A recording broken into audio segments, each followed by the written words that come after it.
Combat Hapkido Ground Survival DVD series. My name is Master David Rivas. Assisting me today is my student, good friend, Carlos Rivera. In this series, we're going to be teaching you escape techniques, survival techniques from the ground. Most encounters, if the person is not trained or you get surprised, get caught off guard, are going to end up on the ground. So we want to train you to escape. We're going to be teaching you techniques to escape, and that's the main word, and survive a self-defense encounter on the ground. There's a lot of factors to take into consideration when we talk about ground survival. This is not your dojo, your school, where you have mats and you're able to roll out of situations and stay on the ground. When you talk about ground survival, you're talking about possibly encountering environment with glass, gravel, and multiple attackers. So you want to escape and survive a ground situation, not stay there and grapple with him and wait till the person taps out. So without further ado, let's get started. In this first technique, we're going to be demonstrating an attack when the person is trying to take your legs out and take you to the ground. It can be a tackle situation, can be a leg takedown if the person has studied high school wrestling maybe. They have a little bit of background, they know what to do, they want to take you down to the ground. So in this first situation, what you need to realize here is as the person is attacking you, you can also attack, okay? This is not a tournament where you cannot hit. You're going to see different elements from our stand-up Hapkido incorporated into this ground survival. And that's the whole intention, is to make our system more complete, adding elements from all of our systems. So again, as the person is attacking, you can hit upward, uppercut punch, elbow strikes. The main thing you need to realize here is that you need to get your body out of the way of his attack. You cannot stand here and try to hit because he'll take you down. So you need to attack and move to the side. Okay? You can hit and then take down. So we already know that from our stand-up program. So now we're going to focus on the actual technique itself. As the person is coming in slowly, you're going to stop the person's momentum momentarily by placing the palms of your heels on their shoulders and their collarbone, and then immediately remove one hand, place it on the person's head, grab the arm with the other hand, and take this person straight down. From here, you can hit, okay, or just escape. Again, we're into ground survival, not staying down here. There's multiple attackers. You need to get out of there, not focus on staying there and just concentrating on one person. He might be with his friend, his cousin, whoever. Okay, so again, stop the momentum, immediately grab the arm, pressing down. Okay, from here, you can strike, whatever you need to do. Okay? Okay, we're going to do this from a different angle so that you can see the aspect of grabbing the arm.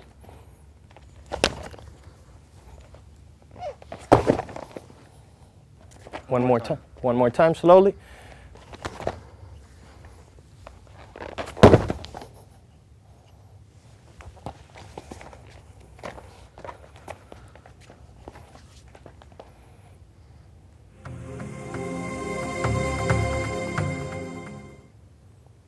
In this next segment, we're going to be covering attacks from when the person is mounted on top of you.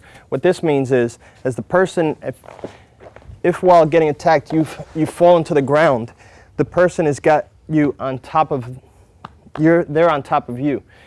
This is a very dangerous position, especially if you fall into this kind of situation where the person is mounted high into your armpit area.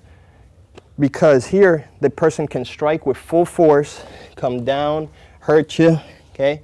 So this is a very dangerous position. We're going to start with this position first.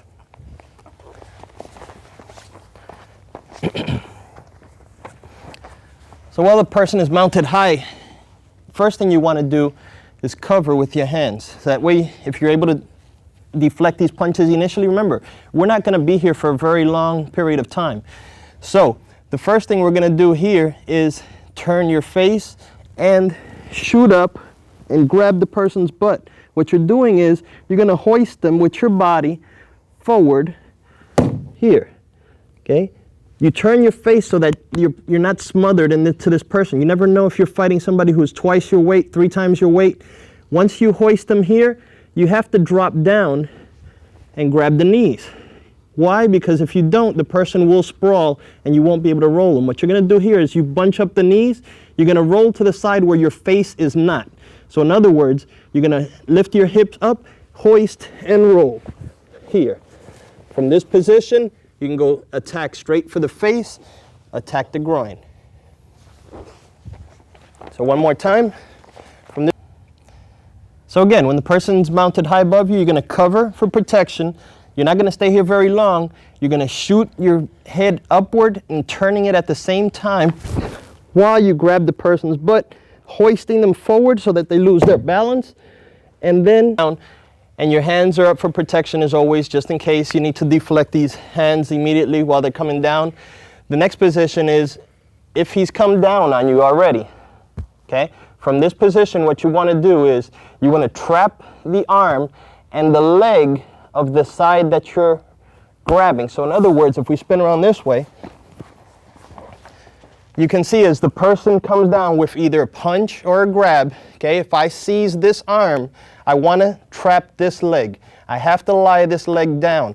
If you do not lie this leg down, what will happen is as you're hoisting the person up, they'll just come up to a kneeling position and stop your momentum. Okay, so you want to make sure that the arm that you trap is going to be the leg that you lie down. The other thing you always have to remember, whenever you get taken down to the ground and you're on your back, you never want to have your feet down. Unless you're totally dead or in a coma, you should not be in this position. Your hands should be up and your legs, your knees should be high as well. So as the person comes, it can either be a punch. You can go into our combat Hapkido trapping, trap the arm, drop the leg. What you're going to do is you're going to hoist this person at a 45-degree angle. See? He can't protect himself. He can't stop himself because I've got his arm. So as you do this, what happens is he has to take the fall. Okay? You don't want to go halfway, so that's why you want to have your knee high so that you can hoist him with your hips upward and he rolls down. Okay? So now we'll cover that from this angle. From here. Person throws a punch, you're able to deflect it, trap that arm, drop that leg. Hoist with your hips in a 45-degree angle, not over you, because if not, the person will fall on top of you. At a 45-degree angle over your shoulder so that you're able to roll and hit. Okay? Got the hit in there, move back a little bit further. Here, one more time. He throws a punch, I'm able to deflect, trap the leg, roll. Now I hit with the elbow, I can hit with the face, keep the arm tight, okay? Try to avoid leaving your arm high, okay? You want to bring your hand low this way. You can strike the groin here, and as you get up, you want to pin the knees down. Or what I like to do is the old nutcracker. You open up, press down, and you get out safely, okay? If you don't do that, what happens is, although you've completed this part effectively, the person is still going to resist and struggle. So they can kick you in the face as you're going up. Boom. Okay, lights out. So while you're hitting here, trap the knees and get out safely. Okay, one more time. From here, person has you here, deflect the punch and grab. Trap the leg, hoist 45 degrees. Striking, you can strike here, strike, pressure point, strike, trap the knees, and get up. Okay, this time we'll do it full speed.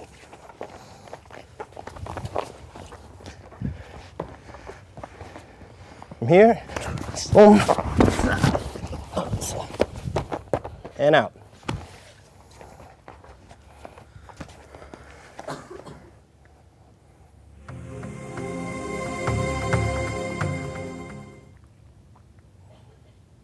In this next segment, we're going to cover attacks from when you're inside the person's guard. Okay, what that means is, as the person is down, for some reason, maybe you've already rolled them out from the mounted position, and they have a little bit of experience and know not to let you go. They want to keep you close to them. So what they'll do is, they'll lock their legs behind your back, and more than likely, to avoid strikes to the face, they're going to pull you down, okay? This is not a bad thing. One of the reasons I say that is, if they have two hands on your head, that pretty much frees up. It actually ties their arms up, and I can go into my attacks if I need to soften this up. If I feel for some reason they're hurting me or something, I can always loosen them up. So from this position, what we're going to do is, without going into the strikes, like I said, we can always use our combat Hapkido pressure point in here, pressure points into release. This is all good, okay? But sometimes you find guys that are really, really tough. They're on drugs, alcohol, whatever. And so to avoid this situation, we're going to teach you a series of techniques on how to get out of this position, okay? Again, this is what is formerly known as the guard position. The person has you inside of their guard. They can strike from this position. They can tie you down. So we're going to start from the tie down position. As the person ties you down, what you're going to do is you're going to turn your head to the side. Again, if this person is really fat, okay, they might smother you, and that'll keep you from breathing, and of course you're going to pass out. So to avoid that position, you're going to turn your face to the side.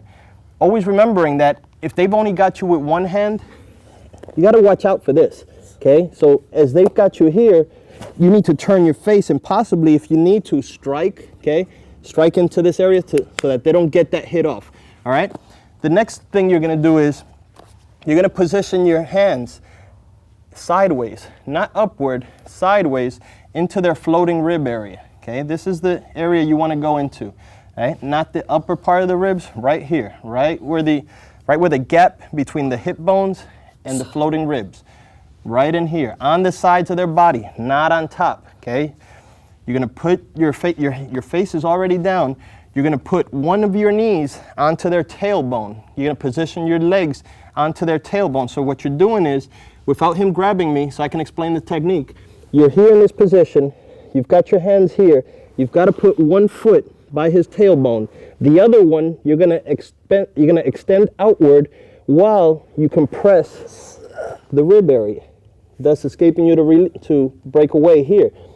Immediately what you're going to do is you're not going to go up, because if not, you're going to fall victim to a punch. Okay, so you're going to stay low, drag your body back, immediately explode upward, get these elbows in position, and expand outward. Okay, pressure points right on the inner thighs. Okay, try not to go in the thighs. You're using the tips of your bones, the tips of your elbows, to create pain into the nerves, okay?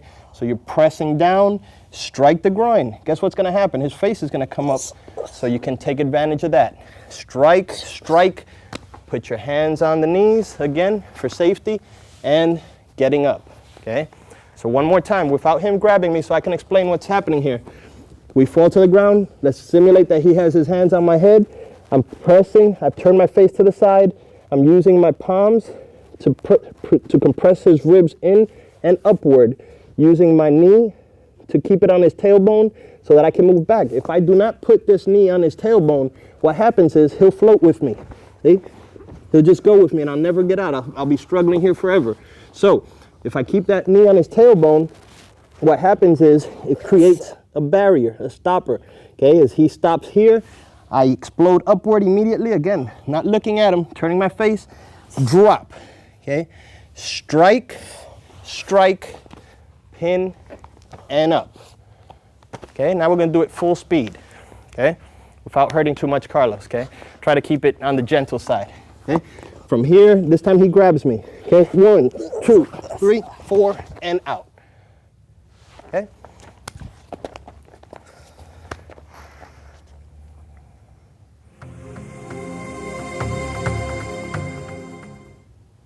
Okay, the next technique is